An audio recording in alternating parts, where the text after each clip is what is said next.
જૈનોનું પવિત્ર તીર્થધામ એવા શેત્રુંજય પર્વતનું નયનરમ્ય દૃશ્ય. ચોમાસામાં વરસતા વરસાદના કારણે પ્રકૃતિ સોળે કળાએ ખીલી ઉઠી છે.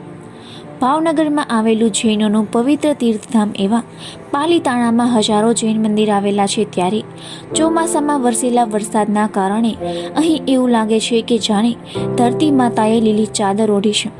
હેલિકોપ્ટરમાંથી લીધેલા પાલીતાણાના આ વિડીયો સૌ કોઈનું મન મોહી લે તેવા છે. હાલમાં જૈન સમાજ પવિત્ર પર્યુષણનો તહેવાર ચાલી રહ્યો છે. ત્યારે શેત્રુંજય ટેકરીની ઉપરથી જોતા શેત્રુંજી નદી અને આસપાસની ઝાંખર ધરાવતું શુષ્ક ભૂપૃષ્ઠ જોઈ શકાય છે. મંદિર સંકુલમાંની સાંકડી ગલીઓ મધ્યયુગના યુરોપીય શહેરોની ગલી જેવી લાગે છે.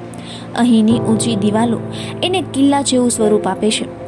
રાજ્યભરમાં મેઘરાજાએ પોતાની ઠંડક પ્રસરાવી છે. ત્યારે બધી બાજુ વાતાવરણ આનંદથી ઝઝૂમી ઉઠ્યું છે.